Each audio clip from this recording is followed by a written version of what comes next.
अहोई अष्टमी व्रत कथा। पौराणिक कथा के अनुसार किसी नगर में एक साहूकार अपने 7 बेटों और एक बेटी के साथ रहता था। साहूकार ने सभी बेटे और अपनी एक बेटी का विवाह कर दिया, जिसके बाद उसके घर में 7 पुत्रवधू भी आ गईं। साहूकार की बेटी कार्तिक माह में अपने मायके आई हुई थी और दीपावली के त्योहार से पहले ही उन्हें अपना घर लीपना था। इसीलिए साहूकार की सभी पुत्रवधू उसकी बेटी के साथ जंगल में मिट्टी लेने के लिए गईं।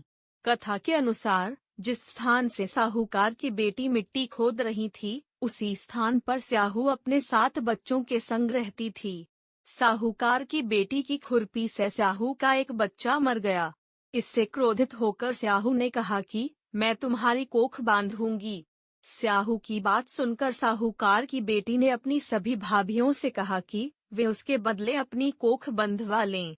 उसके ऐसा कहने पर उसकी सबसे छोटी भाभी उसकी बात मान लेती है और उसके बाद साहूकार की छोटी पुत्रवधू के गर्भ से जो भी बच्चे पैदा होते हैं, वे सब 7 दिनों में ही मर जाते हैं।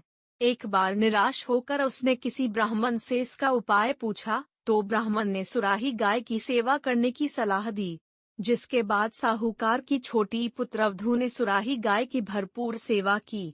कुछ समय बाद सुराही गाय ने प्रसन्न होकर उससे वरदान मांगने को कहा, जिस पर साहूकार की छोटी पुत्रवधू ने उसे बताया कि एक हादसे में मेरी ननद के द्वारा स्याहू के बच्चे की मौत हो जाने के कारण स्याहू ने मुझे श्राप दिया था, जिसके कारण मेरे बच्चे नहीं होते और मेरी कोख बंधी हुई है। आप मुझ पर प्रसन्न हैं तो मुझे संतान सुख का वरदान दें।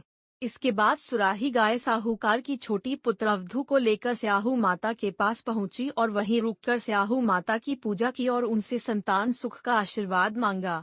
जिसके बाद स्याहू माता ने उसे वरदान दिया कि तेरे सभी बच्चे तुझे प्राप्त हो जाएंगे।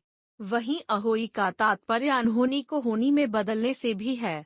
जैसा कि साहूकार की छोटी पुत्रवधू ने कर दिया और अहोई माता ने उसकी कोख खोल दी, ऐसे ही अहोई माता इस व्रत को करने वाली और कथा को सुनने और पढ़ने वाली सभी महिलाओं की इच्छा पूरी करें।